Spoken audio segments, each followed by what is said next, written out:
Bueno, buenas tardes a todos. Gracias por acompañarnos en este foro que desde Diario de Noticias de Álava hemos organizado acerca del reto de los cuidados en Álava por un futuro más digno. Antes de comenzar lo que es la mesa de debate y conocer a las 4 personas que nos acompañan hoy, queríamos dar las gracias a la Fundación Vital por acogernos como siempre en su casa y cedernos este espacio. Voy a centrar un poquito lo que es el tema, luego pasaré a presentar a cada una de las personas que nos acompañan. En este foro que hoy vamos a debatir, que hoy vamos a hablar, sobre todo vamos a poner la atención en el modelo de atención y cuidados que hay en el territorio. Vamos a poner sobre todo la mirada puesta en la dignidad, en la equidad y en la corresponsabilidad, sobre todo con nuestros mayores. Antes de ya seguir un poquito con lo que es un poquito el avance y presentar un poco el tema, les voy a presentar a quienes nos acompañan. Tengo aquí a mi lado a Gorka Urtaran. Hola, ¿qué tal? Arratsaldeon, buenas. Encantada. A mi lado está Nayara Fernández. Nayara, buenas tardes. Ahí más tenemos a Amelia Sánchez. Amelia, hola. Buenas tardes. Hola, buenas tardes. Y última, que nos acompaña, Olad Sánchez. Buenas tardes. Buenas tardes. Voy a centrar un poquito lo que es el tema y luego ya, antes de pasar a cada uno de vosotros y que me comentéis, voy también a explicaros un poquito quién es cada uno que nos acompaña, un pequeño currículum. El territorio alavés atraviesa una profunda transformación demográfica, eso es algo evidente y que todos sabemos. Según los datos más recientes, en este 2025 tenemos más de 340.000 residentes en toda Álava y de ellos más de 80.000 son personas que tienen más de 65 años. Un envejecimiento que además se explica con una combinación de factores. Un descenso en la natalidad, un aumento en la esperanza de vida y aunque hay una presencia de población inmigrante, esos flujos migratorios no compensan ese déficit generacional que tenemos. Tenemos un cambio en la pirámide poblacional y, con consecuencia, hay gente cada vez gente más mayor y esto nos lleva a una situación de dependencia cada vez mayor. En el conjunto de toda Euskadi hay un dato muy relevante. En 40 años se ha multiplicado por dos el número de mayores de 65 años. No hablamos solo de una cuestión de números, es algo que va más allá, es algo social. Son personas que al final con ellas llevan una prevalencia de las enfermedades crónicas. Son personas con discapacidad, con dependencia, con múltiples patologías y todo eso hace que tengamos una especial incidencia en esa demanda de cuidados y de apoyo social que cada vez es más importante y necesario.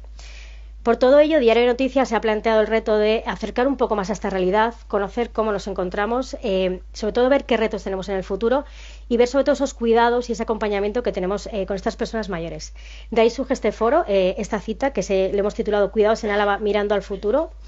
Y para ello, vuelvo a repetir, contamos con estas 4 personas. Tenemos a Gorka Urtaran, diputado foral de Políticas Sociales. Gorka, licenciado en Sociología, creo que todos le conocemos, fue alcalde de Vitoria. Actualmente, sobre todo en tu caso, sobre todo vamos a hablar del tema de la Diputación, políticas que lleváis a cabo desde la Diputación, en todo este tema del cuidado de los mayores, qué retos tenemos para el futuro, qué necesidades hay, para que la gente también conozca esas políticas que tenemos desde el ámbito institucional. Tengo aquí a mi lado a Nayara Fernández. Nayara, otra vez, buenas tardes. Ella es médico especialista en geriatría, formada en el Hospital Montenaranco de Oviedo y sobre todo, ella viene sobre todo de una especialidad en temas de envejecimiento, calidad de vida y atención integral en cuidados paliativos. Contamos también con Olad Sánchez. Ella tiene formación en periodismo e integración social y viene desde la Cruz Roja. En su caso, ella sobre todo está centrada en el programa de personas mayores. Sobre todo, nos vas a hablar un poquito de la labor que vais haciendo desde la Cruz Roja. Y luego, por último, tenemos también a Amelia Sánchez en este extremo. Ella será otra de los ponentes. Ella es diplomada en enfermería, tiene un máster en dirección de empresas y auxiliar de geriatría. Y ella nos va a contar, como ella es la directora del centro de día en Buenas Manos, cómo es el día a día con estas personas mayores y en un centro de día. Buenas tardes a todos, otra vez. Antes de iniciar, pues esto es un foro abierto, os voy a plantear un par de preguntas, pero sobre todo quería que comenzarais, antes de comenzar en esa ronda de preguntas, con una pequeña reflexión, una introducción de cada uno de vosotros acerca de este tema de los cuidados en Álava, los cuidados en el territorio. Si quieres, Gorka, empezamos contigo. Bueno, arratsaldeon guztioi eta eskerrik asko etortzeagatik, baita ere eskerrik asko gonbitea luzatzearren. Y yo la primera reflexión que quiero trasladar es que la Diputación Foral de Álava quiere destinar 332 millones de euros en el año 2026 a las políticas sociales que puedan redundar en el bienestar y en la calidad de vida de todas y todos los alaveses. Nuestra prioridad, sin duda, es el bienestar social, es la calidad de vida y en materia de dependencia es impulsar un modelo de cuidados que, como decía Victoria Camps, vaya más allá de lo que es proteger o controlar, ¿no?, sino que también incorpore mucha cercanía, mucho afecto, mucha empatía, mucho cariño, mucha comprensión, también paciencia, y donde las relaciones entre la persona cuidada y la persona cuidadora pues sean unas relaciones en las que se oculte el máximo posible esa asimetría que se produce por la situación natural que se da, ¿no? Y desde luego que un peso muy importante de este presupuesto se lo va a llevar las personas mayores. 108 millones de euros queremos destinar en 2026 al desarrollo de políticas relacionadas con la atención a personas en dependencia. Gracias, Gorka. Nayara, una primera aproximación a lo que es el tema de los cuidados aquí en Álava. Bueno, yo creo que en Álava y en todo, ¿no? Tenemos un boom demográfico de personas mayores y longevidades más tempranas, ¿no? De todo el ámbito de las personas con enfermedad mental y del ámbito de personas con discapacidad. Entonces yo creo que es una realidad que necesitamos pues avanzar en cuidar, no sé si mejor, porque partíamos de un cuidado que estaba muy centrado en esa asistencia a las enfermedades crónicas, de las necesidades, de los riesgos, ¿no? Cuidar mejor, contando más con esas personas que participen o sus familiares sigan participando en los cuidados, y sobre todo el vivir en la comunidad, que yo creo que clásicamente las residencias o centros de cuidados en muchas ocasiones han vivido al margen, y integrarse en esa vida comunitaria y que no sea disruptivo con la vida anterior que han llevado hasta ingresar en un centro de cuidados. Gracias, Nayara. Amelia, por tu parte, un primer esbozo de lo que es esta realidad que tenemos ahora en Álava. A mí me parece que es muy importante hacer saber a las familias que hay que dar el paso de saber sacar a nuestros mayores de casa cuando realmente es necesario, porque todavía hay mucho sentimiento de que pedir ayuda y sacar a una persona de casa es abandono, y eso es muy difícil. Cuando una persona viene a pedirte ayuda, viene ya muy tarde y están ya muy cansados, y se les ve en la cara que necesitan ayuda, y muchos te dicen es que vengo a pedirte ayuda porque es que estoy a punto ya de odiarlo, es que me falta poco para odiar a mi marido, a mi padre. O sea, ya vienen desesperados. Entonces también es muy importante concienciar a las familias de que hay que pedir ayuda y de que la gente mayor necesita ayuda, pero los familiares tienen que saber pedirla. Me parece que eso también es muy importante. Gracias, Amelia. Y Olatz, para cerrar esta primera reflexión, desde vuestro caso, desde Cruz Roja, una primera aproximación, una primera pincelada.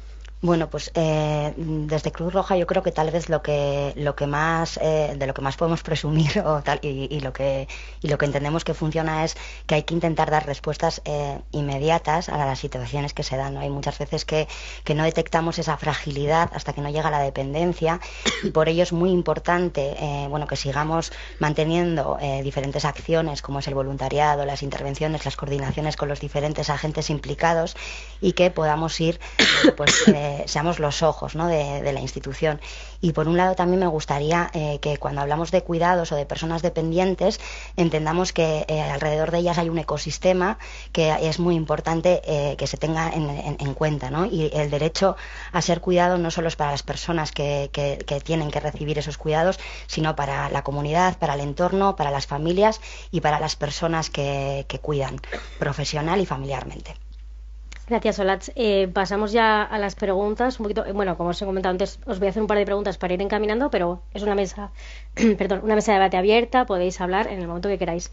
Empezamos contigo, Gorka. Desde el punto de vista de la Diputación, un diagnóstico actual de la realidad que hay ahora con nuestros mayores, tema de dependencia, lista de esperas, me estabas hablando también de presupuestos. ¿Cómo es la realidad actual? Sí, bueno, yo creo que es algo básico, ¿no? Aparte de contar con un presupuesto, necesitas saber un poco cuál es la realidad social en la que quieres intervenir y sobre todo cuál puede ser la proyección a futuro de esa propia realidad social, ¿no? Bueno, ahora estamos elaborando el segundo mapa de servicios sociales del territorio histórico de Araba y esto nos permite tener ese diagnóstico elaborado. Hoy por hoy aproximadamente hay unas 13.000 personas en Araba con algún grado de dependencia, es decir, con algún tipo de limitación en el ejercicio de sus actividades básicas de la vida diaria o de actividades industriales o instrumentales. Esperamos que de aquí al 2030 pueda incrementarse en otras 2.500 personas y por lo tanto tenemos un reto importante porque en tan solo 5 años vamos a pasar de algo más de 13.000 personas en situación de dependencia a 15.500, ¿no? Es cierto que esto viene acompañado de una serie de datos más positivos, lo has dicho tú antes al principio, la esperanza de vida sigue incrementándose, ahora está entre 81 años y pico para los hombres y 86 años y algo más para las mujeres. Y fíjate, las proyecciones vienen a decirnos que para el 2030 la esperanza de vida media, tanto para hombres como para mujeres, va a crecer 2,4 años. O sea, nos vamos a poner unas cifras, históricas y de récord, yo creo que a nivel mundial, ¿no? También tienen datos positivos que la prevalencia de la dependencia va a ser menor, es decir, el porcentaje de personas con dependencia sobre el total de la población va a ser menor, pero como es tal el número de personas mayores y el crecimiento va a ser tal, pues el número de personas a atender también va a subir y va a incrementarse, ¿no? Entonces, ante esta situación, evidentemente tenemos que poner ya las políticas destinadas a cuáles son aquellos retos que queremos abordar, ¿no? Y bueno, hay también, lo comentaban mis compañeras, yo creo que hay dos retos fundamentales, ¿no? Uno es, sin desdeñar la creación de centros residenciales, hay que homogeneizar el modelo en centros residenciales, pero sobre todo hay que potenciar los cuidados a domicilio. Y porque un 80% de la población queremos estar cuidados en casa mientras se pueda, mientras podamos vivir dignamente, y por lo tanto los servicios destinados a mantener a la persona en su domicilio, en su entorno social y en su entorno comunitario es algo clave en las políticas de la Diputación. Y luego, como decía, cuando no hay más remedio y hay que acceder a los recursos residenciales, pues homogeneizar ese modelo para que podamos garantizar una calidad de la atención allí donde esté la persona cuidada. Gracias, Gorka. Nayara, antes también has comentado, y ahora comentaba Gorka, lo del modelo, cada vez va a haber gente más mayor, y tú lo has dicho antes, hemos pasado de un modelo que era más asistencial y deberíamos pasar a un modelo más personalizado. Sí, yo creo que partíamos, ¿no?, de un modelo de cuidados que en ocasiones se ha puesto en entredicho, y yo creo que también a veces de forma justa y otras de forma bastante injusta, ¿no? Porque es verdad que era un cuidado muy dirigido, ¿no? Muy dirigido por profesionales, muy enfocado a la seguridad, muy enfocado a la gestión de los riesgos y a la identificación de necesidades más de corte sanitario quizá, y lo psicosocial, ¿no?, que es un poco lo que comentaba Olach, pues igual se dejaba en un segundo plano, porque es verdad que al final la necesidad por la que se ingresaba pues era principalmente sanitaria. Yo creo que estamos todos aprendiendo y todos haciendo el recorrido de personalizar esa atención, ¿no? Y de no ser, yo siempre digo, disruptivos. O sea, prevenir mucho síndromes geriátricos en el domicilio sería el objetivo para que las personas vivan cuanto más tiempo en comunidad, porque además en consumo de recursos obviamente es más fácil, ¿no? Llegarías a más personas. Ingresar en residencias más caro. Entonces, de alguna manera es algo que se rechaza y además implica más coste. Entonces, yo creo que tenemos que diversificar y personalizar más la atención, centrándonos en lo que es importante para cada persona y no lo que los profesionales muchas veces, o los familiares, que hay paternalismo profesional y también hay paternalismo por parte de los familiares. Entonces, lo que las personas quieren y no lo que queremos los demás para ellas. Vosotros que trabajáis en el día a día con familias, ¿qué percibís? ¿Que ha cambiado algo? ¿Ellos que os comentan, que os trasladan? Pues mira, un poco de todo. Hay muchas personas que, como bien decía antes Amelia, para cuando vienen ya es prácticamente una situación de final de vida, y ya pues puedes acompañar y prevenir desde luego poco. Y yo sigo viendo, ¿no?, que aunque los profesionales, las instituciones sí avanzamos en personalizar cuidados, lo que se sigue demandando y viviendo con preocupación es la gestión de los riesgos. O sea, el que una persona tenga caídas, el que una persona tenga una fuga, el que una persona tenga una úlcera, eso es lo que genera, ¿no?, mucha preocupación. Entonces, pues yo creo que también tenemos que ser capaces de acompañar en esos momentos a otras necesidades. O sea, y a identificar que igual para la persona, ¿no?, tomar una decisión paternalista puede no ser beneficioso, porque yo no querría para mí ingresar en residencia, tampoco querría vivir con una sujeción, ¿no? Y sin embargo, cuando soy hija, pues a veces lo pido para mi padre. O sea, es esa reflexión de huir del paternalismo a verdaderamente a tomar decisiones por representación y no por sustitución. Amelia, nos contabas antes esto, lo mismo que estaba diciendo ahora Nayara, sobre todo vosotros que trabajáis también en el día a día en un centro de día. ¿Qué es lo que veis? ¿Qué necesidades veis? ¿Qué retos? ¿Cómo es un día a día? ¿Cómo...? Es que es un poquito lo que he comentado antes, ¿no? O sea, las personas cuando llegan, no todas, pero yo creo que la mayoría llega ya tarde. O O sea, primero porque hasta ahora había desconocimiento de estos recursos, luego porque nos cuesta sacar a las personas de casa porque tenemos este sentimiento de que tenemos que cuidar de ellos porque ellos han cuidado de nosotros, ¿no? Otras veces por abandono, ¿no? Pero muchas veces es porque si ellos han hecho todo por nosotros, han cuidado siempre de nosotros, ¿cómo no vamos a cuidarle nosotros ahora, ¿no? Y no entienden que muchas veces en un centro de día mejoran. O sea, yo no voy a decir que un deterioro cognitivo, una persona con un Alzheimer va a venir a un centro de día y de repente se va a poner a hacer logaritmos. No. Pero una persona en un centro de día mejora, porque se relaciona con personas. O sea, no está en casa, no está sentado en el sofá viendo la tele.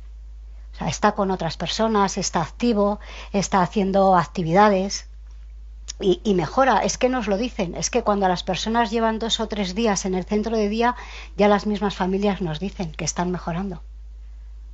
Y el miedo es de los familiares que vienen y dicen, si es que yo no sé si mi padre, si mi madre, si mi marido va a querer venir. ¿Y qué pasa si no quiere venir? Tú tráelo. Luego ya veremos lo que pasa. Dale esa oportunidad, ¿no?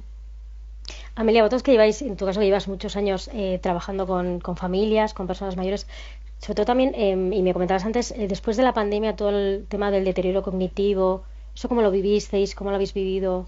La pandemia ha sido, o sea, yo creo que la pandemia ha sido un antes y un después.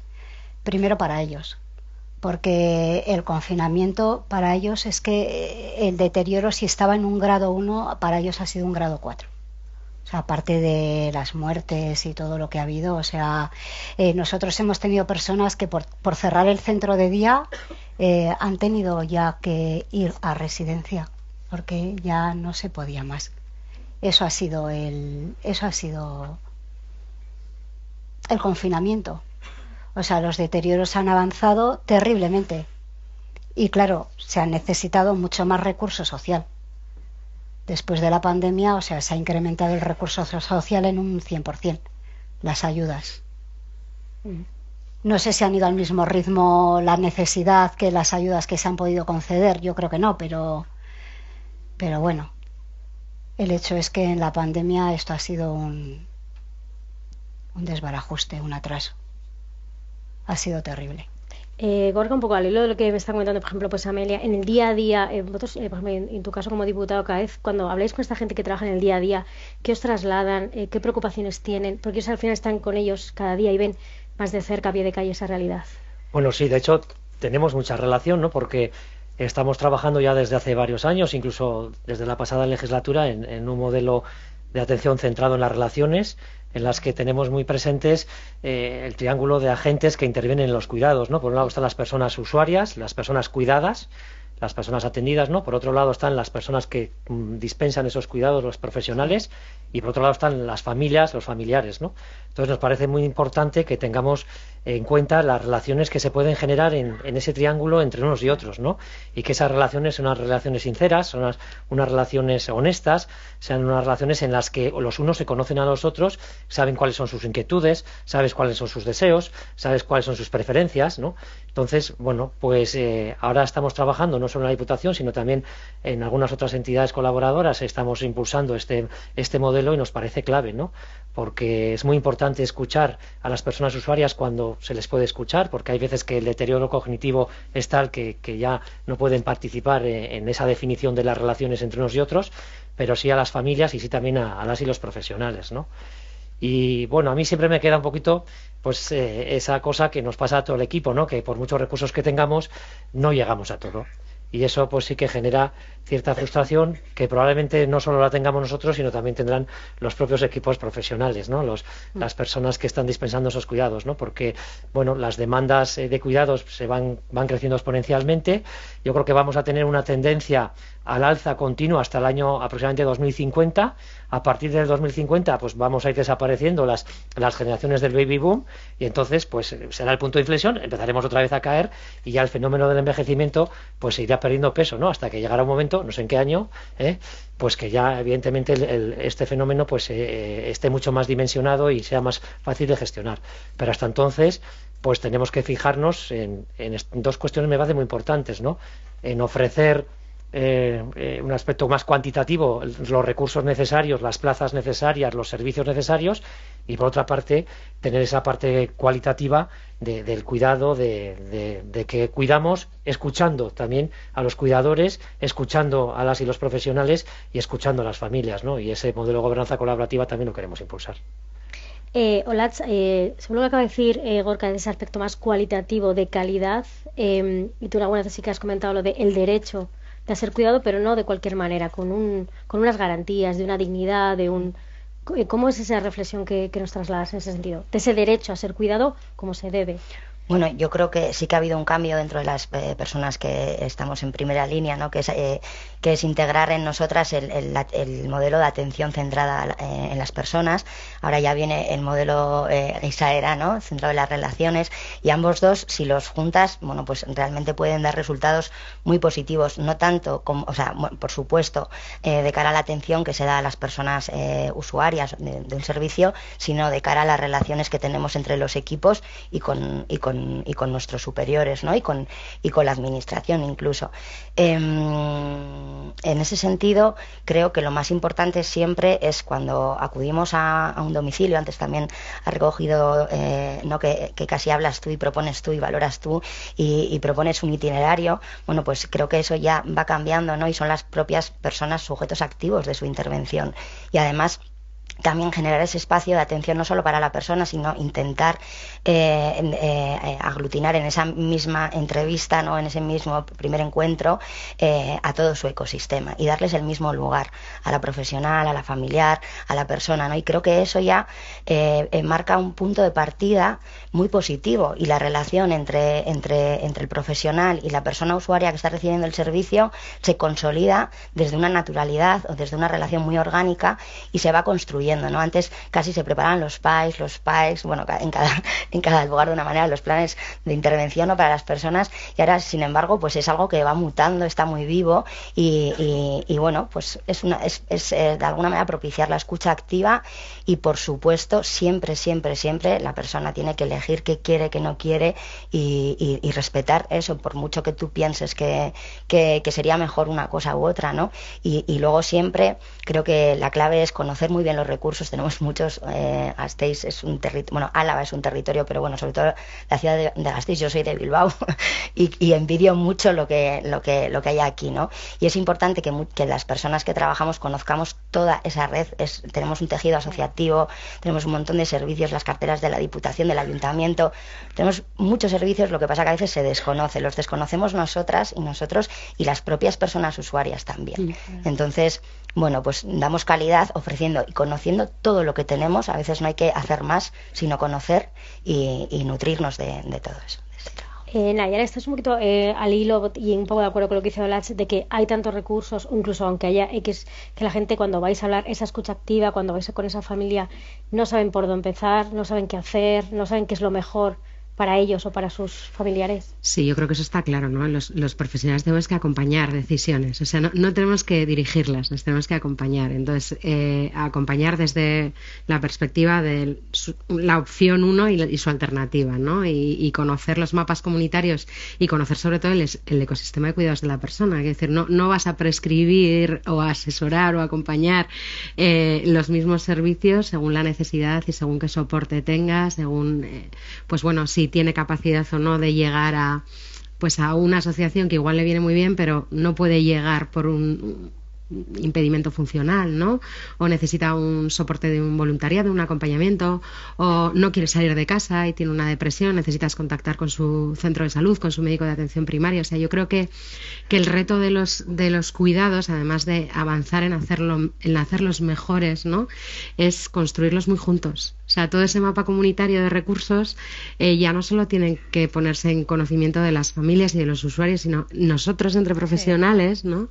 Muchas veces no nos prescribimos, no nos hablamos, no nos coordinamos, y al final eso pues deteriora a la calidad de vida de la persona que es la que debería recibir el cuidado. Entonces yo creo que vamos por buen camino, ¿eh? Yo creo que en ese sentido en Euskadi y concretamente en Álava vamos por buen camino. o sea, un poco lo que decía Olach, la amplitud de servicios es grande, y la comunicación entre los profesionales creo que también va avanzando y bueno, pues compartimos espacios como este que también sirven, ¿no?, para conocernos más y para acompañar bien a familias, a personas que necesitan cuidados, pues también nosotros tenemos que estar acompañados, ¿no? Y el estigma social que lleva muchas veces a tomar tarde la decisión de ingresar en residencia es que a veces tampoco nos enorgullecemos de que hemos cuidado o que cuidamos bien. Cuidamos bien, queremos aprender a cuidar mejor, pero no significa que cuidemos mal. Entonces, también dar la tranquilidad a las personas que la mayoría de los profesionales que se dedican a esto quieren cuidar bien. Y que uno de los retos pues es encontrar a personas profesionales que cuiden bien y convencer a talentos de que se incorporen a cuidar. Que no es fácil. No. Amelia, ¿pesa mucho todavía esa idea, a lo mejor como más de antes, esa tradición de es que tengo que cuidar a mi marido, tengo que ser yo la que cuide de mi padre? Pesa mucho, sí.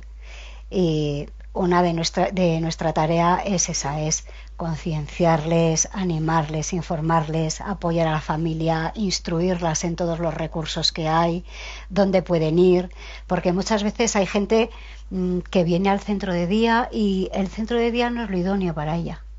Igual necesita una residencia, o igual necesita ir a Faraba, o igual necesita ir a Cruz Roja, o igual necesita un acompañamiento en domicilio. O sea, cada realidad es diferente. No es que es lo que dicen, hay muchísimos recursos, pero no los conocen, que muchas veces ni nosotros los conocemos, ¿eh? O sea, que nosotros también tenemos que formarnos, que igual también deberíamos ponernos a ello, ¿no? Pero es difícil, sí, y desde luego ellos todavía están en eso, están en la idea de que a mí me parece bien, donde mejor están es en casa, eso nadie lo va a negar, uno donde mejor está es en su casa, y si puede estar, mejor, pero llega un momento en que eso, con la vida que todos llevamos ahora, no es posible. O sea, una persona con un deterioro cognitivo no puede estar solo en su casa si sus hijos están trabajando. Si su mujer tiene 80 o 90 años, no puede asumir esa carga, necesita ayuda. Entonces, para eso estamos nosotros también, ¿no? Que para eso nos hemos formado y para eso sabemos hacerlo y queremos hacerlo, que a eso nos dedicamos y nos encanta. Nos encanta cuidar de ellos. Yo me dedico a esto porque me gusta y porque estoy muy a gusto con ellos todo el día y cantando, jugando con ellos. O sea, me dedico a ello porque me gusta. Y me imagino que mis compañeras también. Si no, no te dedicas a esto. Claro, no. Hola, lo que decía Amelia de romper ese estigma de tengo que cuidar a mi padre, también hay otro estigma asociado que es el de la mujer. Suele ser la mujer la que cuida de su padre, de su marido o de los suegros o del que le toque. ¿Cómo rompemos con ese vínculo? Pues con un cambio del modelo cultural para empezar, o sea, si no lo vamos a heredar, o sea, los que vengan van a heredar, ¿no? Las mujeres que vengan van a seguir cuidando de sus mayores, de sus iguales, de sus hijos, o sea, entonces, bueno, con políticas de conciliación también, ¿no? Realmente sí que ya existe la conciliación, pero al ser las mujeres las que asumen los cuidados, si tienen un trabajo, ¿no? Pues acaban renunciando a su carrera profesional, acaban renunciando a parte de su jornada, por tanto salario, y por qué no decirlo, promoción dentro de la empresa.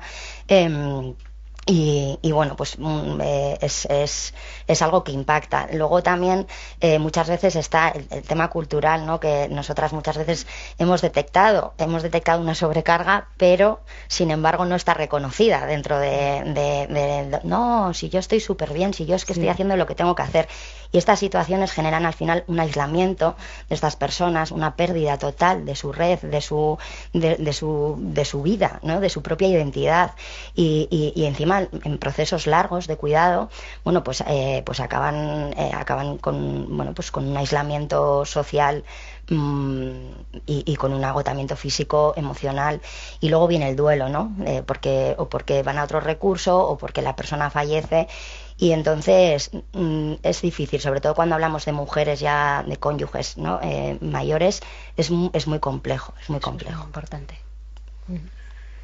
Lo que estamos aquí, sobre todo yo creo que de cara a retos igual me equivoco, de cara a retos de futuro y sobre todo a tener estas necesidades, entiendo que la colaboración público-privada es primordial y esencial, Gorka, en este sentido. Sí, es clave, ¿no? Yo creo que las administraciones por sí solas no podemos abordar este fenómeno.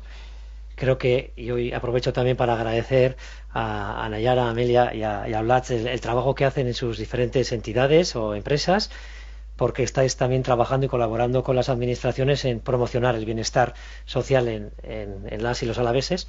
Y nosotros apostamos, ¿no? Fundamentalmente estamos apostando por un modelo, y yo creo que todos los agentes son interesantes. Yo no soy partidario de descartar ninguno de los modelos, sino creo que todos tienen que sumar. Sí que es cierto que nosotros estamos abogando ahora por una colaboración público-social con entidades del ámbito de la responsabilidad social sin ánimo de lucro. Eso no significa que no sigamos trabajando con iniciativa privada, porque llevamos muchos años y porque también hay una experiencia positiva en ello, y creemos que ese es el camino, ¿no? Yo me mojo un poco y lo hago, podría evitarlo, pero yo creo que el futuro, cuando antes hablaba de la homogeneización de los cuidados en centros residenciales, yo creo que en Álava pasa por un modelo que está extendido en Vizcaya y en Guipúzcoa, y es el de la concertación. El de la concertación a partir de sobre todo de entidades de responsabilidad social sin ánimo de lucro, pero también con entidades privadas, ¿no? Partimos de un modelo de público que se creó en los años 80 y 90 por gente que muy sensible, con mucho conocimiento, pero claro, con una estructura sociodemográfica muy diferente. En el año 95, el índice de envejecimiento, que es la proporción de mayores de 65 sobre los menores de 16, era del 78%. Es decir, en el año 95 había 78 mayores de 65 por cada 100 menores de 16. Esa tendencia ahora se ha revertido. Ahora tenemos 150 mayores de 65 por cada 100 menores de 16, ¿no? Entonces, el modelo público los últimos años ha evolucionado y ha hecho un esfuerzo muy importante que no se ha traducido en más plazas, sino quizás en más ratios y en mejores condiciones, fruto también de las negociaciones en la administración, etcétera, ¿no? Y por otro lado tenemos un modelo privado que es muy heterogéneo, es muy disperso, está muy atomizado. Hay modelos de residencias pequeñas, otras de residencias de corte religioso, hay otras residencias grandes de empresas con más predicamento en las políticas de cuidados.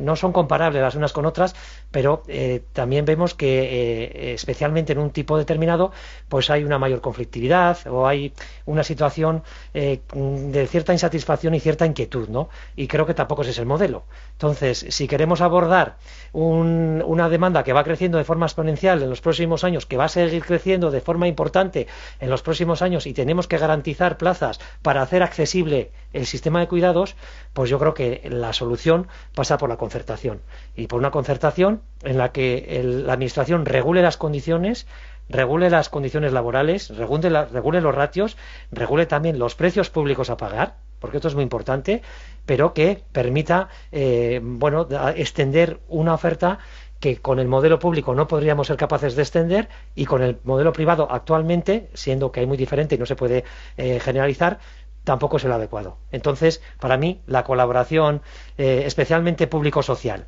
pero también público-privada, me parece clave para dar respuesta a los retos en materia de cuidados que tenemos en los próximos años.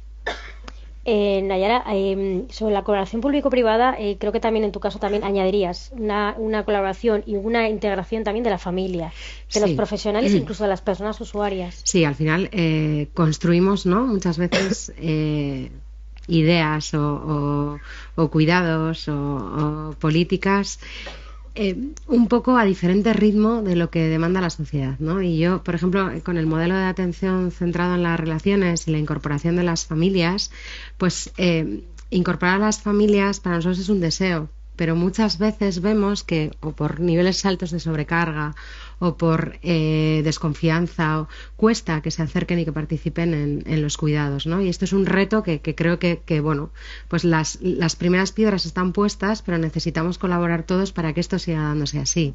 Entonces, que no siga viéndose la residencia como, bueno, pues ese abandono fuera de la comunidad, ese desapego de la familia, de la vida, ¿no? Sino que seamos capaces de seguir por el mismo camino de la vida significativa, de la vida de la relación y de incorporar a las familias a la vida de las residencias, ¿eh? Eso ya en lo que es estancia residencial. De la misma manera que tú colaborabas hasta ayer en tu casa en los cuidados, ¿no? En los cuidados más íntimos, que yo creo que es una de las cosas que más nos cuesta cuando ingresamos en un centro. Pues en los cuidados más íntimos, que esté tu familiar en los primeros días y que te acompañe en eso es importante para la persona que recibe los cuidados. Entonces eso muchas veces pues no lo conseguimos. No sé si por... Y tratas de hacer iniciativas y bueno, seguimos viendo cierta reticencia, menos, pero generalmente la participación a veces de las familias sigue siendo igual, pues desde el sufrimiento y desde la queja. Entonces, bueno. Amelia, ¿vosotros también lo veis así en vuestro caso? Sí. Y luego, perdona, pero Gorka, a mí me gustaría que esas plazas concertadas de las que estabas hablando fuesen también con los centros de día, no solo con las residencias, porque somos un poco los abandonados. Actualmente las residencias tienen plazas concertadas, pero los centros de día no. Sí, tienes razón ahí. De hecho, hemos empezado ahora, hemos concertado 5 plazas, tampoco es una cantidad importante, pero sí que en un centro de día en zona rural, que es la primera vez que se hace, y estoy de acuerdo, porque entre otras cosas también tenemos que impulsar los recursos que permitan mantener a la persona en su entorno comunitario y en su domicilio. Claro. Y un recurso clave para eso es el centro de día. Estamos hablando de dejarles en su domicilio, que el centro de día es una forma de que esté más tiempo en el domicilio, y nosotros hemos tenido muchísima gente que se ha ido a centro público porque les ha correspondido una plaza, pero muchas veces hemos dicho, joder, qué pena, ¿no? Que la plaza que va a ocupar este señor podía ocupar otro, porque este está muy a gusto aquí en el centro de día, ¿no? Y si esa ayuda que le van a dar ahora en el público la tuviese aquí, pues no tendría necesidad de adaptarse ahora otra vez a otro sitio, cambio, que para ellos los cambios son horrorosos. Cuando ya están adaptados a un sitio que ya han tenido que salir de su casa, han tenido que pasar todo el proceso con la dificultad que ello supone, ¿no? Y ahora, como has dicho eso, digo, pues es que los centros de día también necesitan eso, ¿no? O sea, no sé, me parece importante. Hay que tener capacidad para la concertación. El problema es que no tenemos músculo para ampliar la concertación, porque tenemos muchos recursos centrados en la gestión directa y entonces eso impide que podamos concertar más de lo que nos gustaría. Pero para mí el futuro pasa por ahí, por la concertación con los centros actuales que existen, porque permite pues dar una mayor oferta y también que esté regulada para garantizar la calidad de servicio, que estoy seguro que la prestáis, porque no ha habido más que oírte con la vocación con la que prestáis el servicio. Bueno, y eso es muy importante, porque decían Nayara, que si no se hay vocación, pues hay muchas veces no se trabaja, ¿no? Pero desde luego que cuando hay vocación estamos seguros de que hay un servicio de calidad. Esa vocación que estabais hablando, que se nota y que se siente, hay veces que flaquea por ciertos problemas, por ciertas realidades que veis. Hombre. ¿Cómo es vuestro día a día en Cruz Roja, con los mayores, con los programas que hacéis? Nuestro día a día es duro, igual que no siempre las personas que estamos ahí en primera línea, vuelvo a repetir, no, pues hay mucha demanda, hay muchas, y luego las soluciones, aunque existan recursos, servicios, a veces las soluciones las tenemos, pero no cumplen los requisitos, no tienen acceso. Hay problemáticas como muy pequeñitas que impiden a veces articular una respuesta. Y entonces es frustrante, ¿no? para la trabajadora. Si hablamos de cuidados, pues por ejemplo, simplemente ya cuando trabajamos con las cuidadoras profesionales, la mayoría de las personas cuidadoras profesionales son personas migradas, que traen su mochila, que tienen su duelo, que tienen problemas realmente. Nosotras en Cruz Roja somos un centro colaborador, es una parte muy importante, ¿no? Capacitar, formar y dignificar a estas personas que van a cuidar de los nuestros y que además cuanto más dignifiquemos su situación, mejor van a ser los cuidados que se van a brindar. Dignificar a través de unas mejoras ¿no? en sus condiciones laborales y también en ofrecerles una formación continua. A veces formamos, pero nos olvidamos de que hay que formar en muchos ámbitos, ¿no? En cómo se relacionan, en la escucha activa, entrenamiento cognitivo, conocer los recursos también, en fin. Entonces, pues cuando te encuentras con problemáticas tan reales y tan duras y además no puedes hacer nada porque hay una ley que te impide que esta persona pueda trabajar a pesar de que la familia quiere contratarla, pero de repente, y con las personas usuarias tal vez, pues bueno, pues hay personas muy quemadas, hay personas con un bagaje pues terrible y sin querer somos permeables, ¿no? O sea, es muy difícil y nuestro día a día pues absorbemos todo eso y además estamos pensando para arriba, ¿no? Haciendo gestiones burocráticas, rellenando informes, grabando los datos. Y tu día a día al final, o sea, pues llegas a casa y es muy difícil, aunque disfrutes y tengas, pero es muy difícil. Yo a veces digo que, que yo me quedo seca, o sea, ¿no? Sí. Porque la intervención con situaciones de dependencia, de sobrecarga, es durísima, o sea, yo creo que es dura. Y luego, bueno, pues sí, pues muchos se van. Y luego tú has creado un vínculo y es difícil, pero como nos llena, yo creo, como es algo muy vocacional, sí. Es que al final realmente la recompensa es... Es decir, yo, mis 20 abuelitos son mis 20 abuelos. O sea, y los vivo como mis abuelos, como si fuesen mis abuelos. Es que son mi familia, porque al final vives con ellos 8 horas al día. Y entonces son tu familia. O sea, es que no son usuarios, son tu familia. Porque estás con ellos 8 horas al día, estás más tiempo que sus hijos, te voy a decir que su mujer o su marido, pues sí, pues es que llegan a casa, cenan y duermen. Y en una residencia, pues imagínate que están 24 horas y que la familia va de visita lo que puede o a sacarlos de paseo o cada uno lo que puede, ¿eh? Que aquí no es cuestión de juzgar a nadie, ¿eh? Pero quiero decirte que es que cuando nosotros trabajamos con ellos, en el fondo vivimos con ellos. Es que estamos más tiempo con ellos que en nuestra propia casa. Son nuestra familia. Entonces, esa carga te la llevas a casa y llegas a casa y empiezas, Felipe, es que cómo estaba Felipe hoy. Es que Angelita, es que, fíjate hoy. No, entonces es como...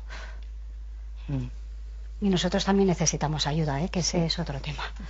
Pero... ¿Hay que demandaréis vosotros los cuidadores, los profesionales? Vacaciones pagadas. De Diputación. El resto apunta para... No sé. No sé, pero sí.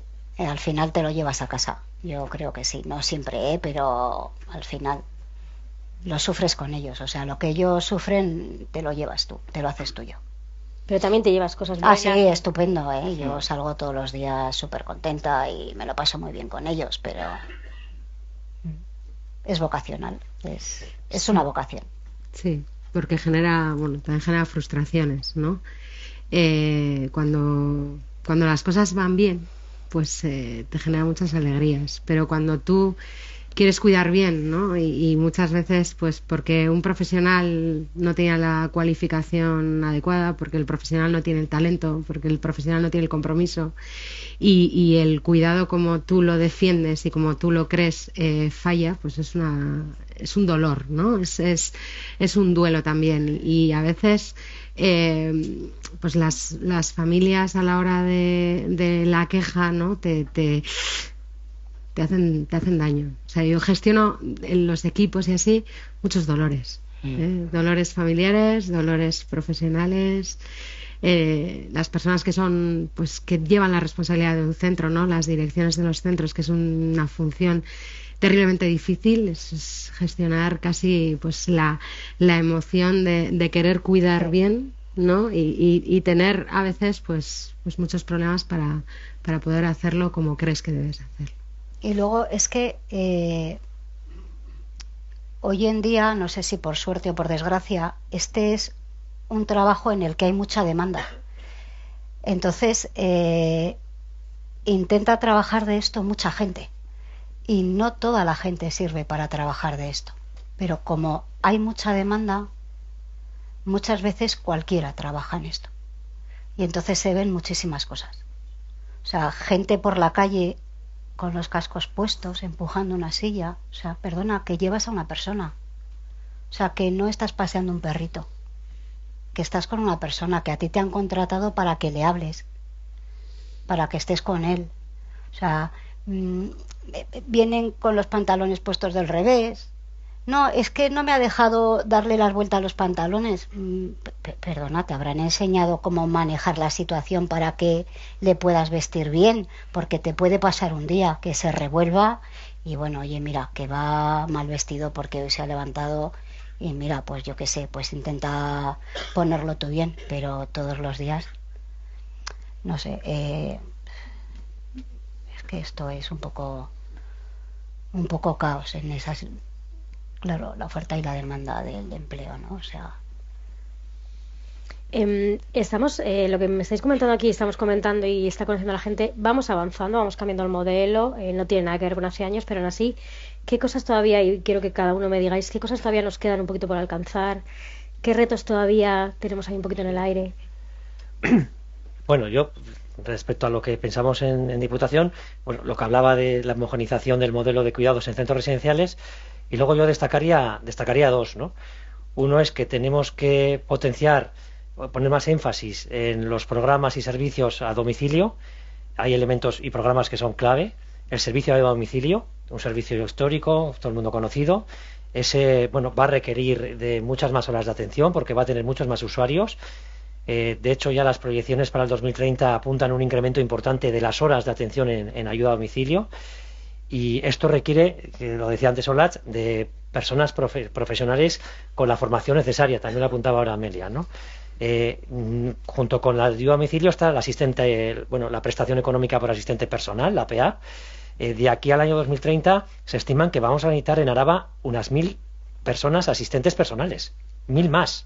Y esto requiere de formar a la gente para que pueda también acceder a esta prestación y a estos cuidados en domicilio, ¿no? Etxean Bai, que lo conoce mucho mejor Olatz que yo, porque aunque es un proyecto impulsado por la Diputación, ha estado gestionado por Cruz Roja y la verdad es que no porque estés aquí, pero chapó porque habéis hecho un trabajo y estáis haciendo un trabajo excepcional. Es otro modelo, ¿no? Etxean Bai es al final aprovechar las tecnologías para tener un vínculo y una relación con un equipo profesional que en cierta manera pues te monitorea, un poco pudor porque tú lo vas a explicar mejor que yo, pero es otro proyecto que hay que impulsar, ¿no? Los centros de día es otro, o sea, todo lo que tiene que ver con los servicios comunitarios, ¿no? Ahora hemos impulsado un proyecto innovador que es el ecosistema de cuidados locales en Maeztu, en Urkabustaiz y en La Guardia. Estamos empezando, pero lo que se pretende es poner en común a los servicios sociales, a los servicios de salud, a la farmacia si está la farmacia, al club de mayores si hay club de mayores, a la panadería, al vecino que tiene mayor sensibilidad, y generar un ecosistema de cuidados para atender a las personas que pueden estar en riesgo de dependencia, y este es un elemento fundamental. Y luego, por no alargarme mucho, hay otro reto que me parece importante, que es el de hacer de los servicios sociales, de nuestros recursos, unos recursos accesibles, asequibles y de calidad. Esto es que es el 2+2 de la Estrategia Europea de Cuidados, de los manifiestos y manifestaciones de la Comisión Europea, de la Estrategia Vasca de Cuidados Sociales, ahora que tenemos aquí al director de familia del Gobierno Vasco, a Gorka, del propio programa de trabajo de la Diputación. ¿Y esto qué significa? Rápidamente, accesibles. Los recursos tienen que ser accesibles. No puede ser, y esto es un ejercicio de autocrítica, que hoy tardemos 7 meses y medio en valorar la discapacidad. Eso está pasando en nuestro territorio. Hemos duplicado esfuerzos, hemos duplicado equipos, seguimos todavía con esas cifras. Eso no es un sistema accesible para la discapacidad cuando desde que pides cita hasta que te dan el plan de intervención pasan 7 meses. Eso hay que mejorar los tiempos de valoración, y luego tenemos que mejorar la oferta de plazas.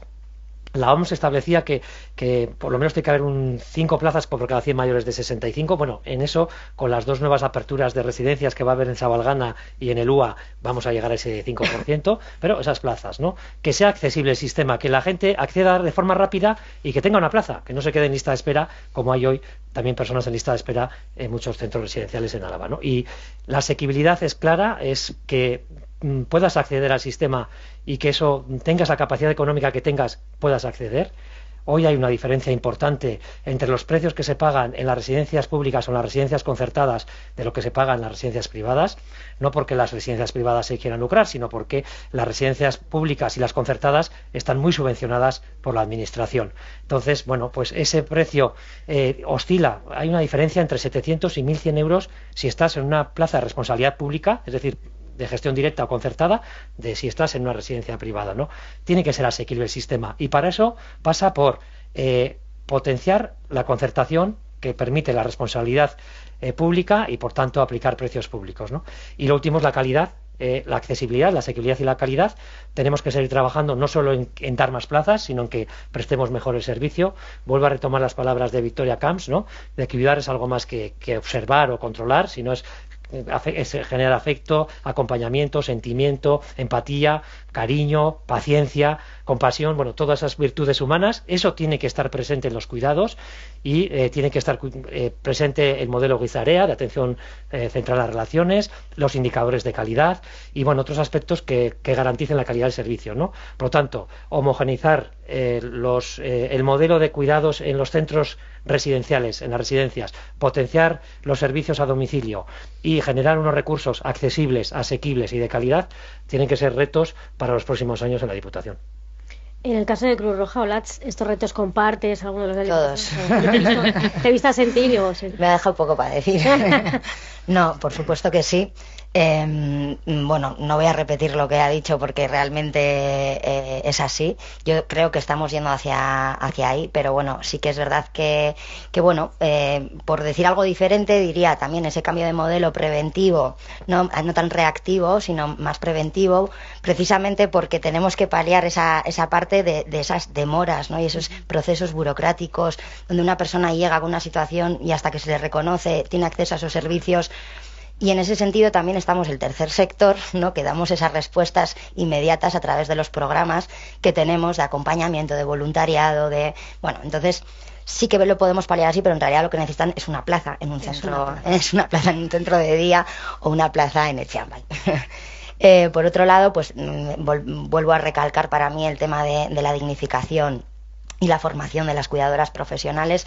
Hay una necesidad terrible y debemos prestar atención porque cada vez hay más demanda, Cruz Roja también intermedia, y nos vemos muchas veces con la dificultad para encontrar ese perfil, ¿no? que se requiere, incluso que ese perfil, aunque tenga el certificado profesional, pueda cubrir bien esa parte de los cuidados, ¿no? Desde una perspectiva más profesional Y, por supuesto, el tema de la feminización de los cuidados, considero que también tenemos que poner ahí el foco, bueno, pues dignificando también, no solo simbólicamente, sino materialmente, los cuidados por parte de las familias en el hogar y poco más.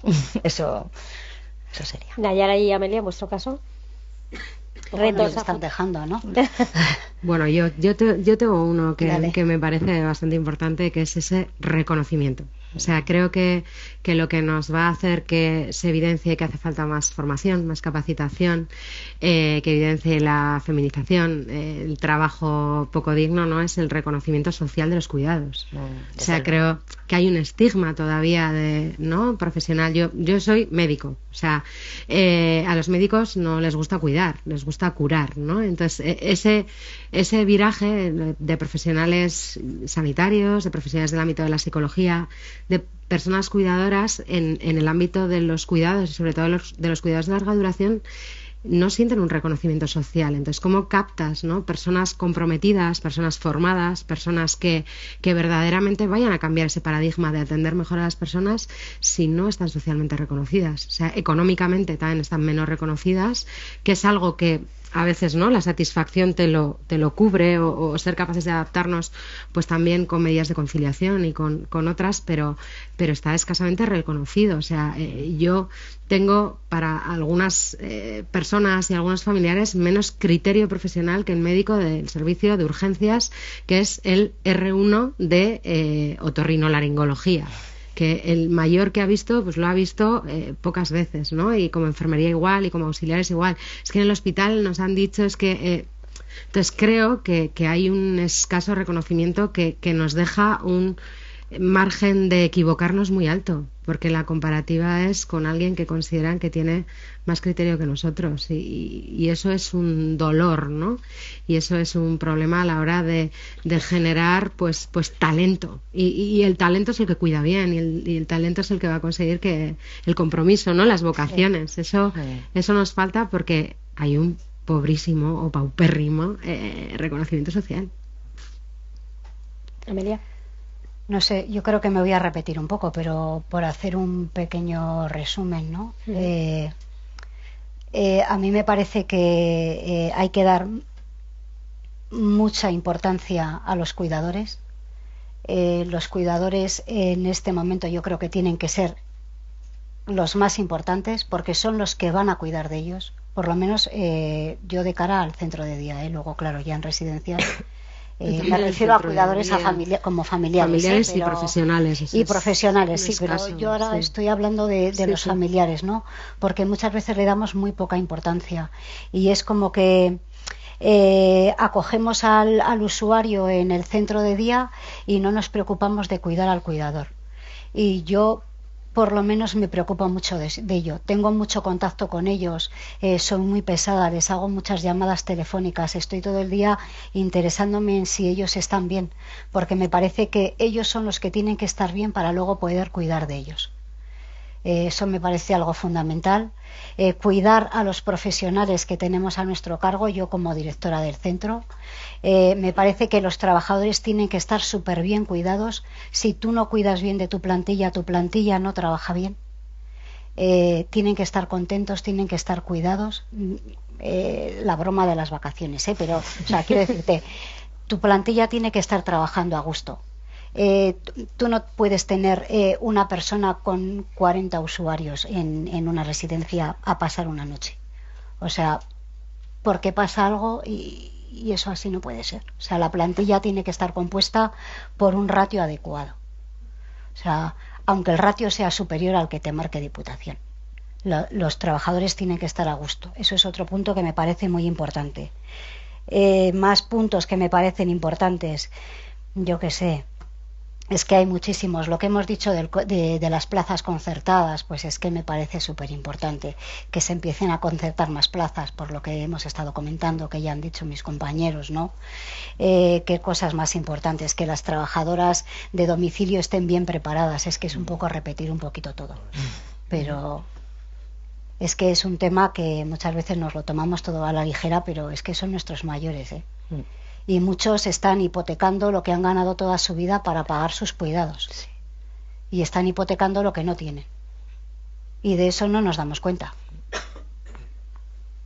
Porque un centro de día privado es muy caro y una residencia también. Y no todos tienen la suerte de poder acceder a uno público, por desgracia. Y de eso no nos damos cuenta. Darnos cuenta quizás sí, ¿no? Pero el recurso es limitado, entiendo. Entonces, bueno, sí. Pues lo preventivo, que al final también lo ha hablado Lach, yo creo que es no, que primordial. No nos damos cuenta de que muchos se hipotecan y... Sí, pero quiero decir, para que esos años, ¿no? Porque la esperanza de vida tan alta o la longevidad tan larga, ¿no? Es una realidad, pero también hay otra realidad que hay hasta 8 años con algún tipo de dependencia. Ya. Entonces, ser capaces de coordinarnos con sistemas sanitarios para hacer una prevención de la fragilidad, los ecosistemas de cuidados de identificar vulnerabilidades, o sea, toda esa fragilidad clínica, social, funcional, o sea, yo creo que ese es el otro reto, ¿no? De que el gap ese que vivimos, años que vivimos con dependencia, sea cada vez menor, porque al final vamos a hacer que los recursos lleguen a más personas. Eso, o sea, lo preventivo creo que también es otro de los grandes retos. Sí. Ya para terminar, hemos hablado de realidad actual, de prevención, de retos, necesidades y también de los recursos con los que contamos en Álava. Quería esto es un periódico, quería que me dierais cada uno ya a modo de cierre un pequeño titular que englobaría un poco a vuestro juicio lo que es el tema de los cuidados en Álava o una conclusión de cada una de las intervenciones que hemos tenido aquí esta tarde. Gorka. Bueno, pues que para nosotras y nosotros, la Diputación, los cuidados son algo prioritario, que lo entendemos más allá de lo que es controlar, que lo entendemos también desde la parte afectiva, sentimental y de las relaciones que se tienen que generar entre nosotros, que queremos cuidar escuchando a las familias, a los profesionales, a las personas usuarias y que, bueno, que nuestro objetivo es destinar pues una parte importante del presupuesto del departamento, prácticamente 110 millones de euros el año que viene, a las políticas de cuidados. Nos gustaría poder tener más y llegar a mucho más, pero desde luego que nos parece que es un incremento importante para mejorar los cuidados que prestamos a las familias. Hola, un titular. Yo, titular. Si los cuidados no se reparten, las desigualdades se heredan. Muy bien traído. ¿Yara? Bueno, yo muchas cosas, ¿no? Pero sobre todo que tenemos un reto de atender también a nuevas longevidades, que no son el territorio histórico de Álava, pues ha avanzado bastante, ¿no? Envejecen antes las personas con discapacidad, envejecen antes las personas con enfermedad mental, capacitarnos en aprender a cuidar y acompañar mejor a las familias también hacia los abordajes no tan paternalistas, quizá, ¿no? Que permitir, ¿no? Que si la persona quiere vivir con más riesgos, pues quizá eso sea importante para él y debamos entender que la eliminación del riesgo pues implica a veces hasta dejar de vivir, ¿no? O dejar de vivir con significado. Entonces yo creo que aprender entre todos a cuidar a la persona y sobre todo preguntarle, ¿no? ¿Cómo quiere ser cuidado? Bueno, pues yo voy a terminar siendo optimista y voy a decir que podemos estar tranquilos porque creo que nuestros mayores están bien cuidados. Por lo menos en lo que a mí respecta en mi centro de día, y quiero entender que por parte de las compañeras que estamos aquí también. Entonces yo es el mensaje que quiero lanzar, que estemos tranquilos, que los mayores están bien cuidados y que bueno, que yo por mi parte os espero a todos en buenas manos. Muy tarde. Y que allí os atenderemos encantados. Que tenéis plaza.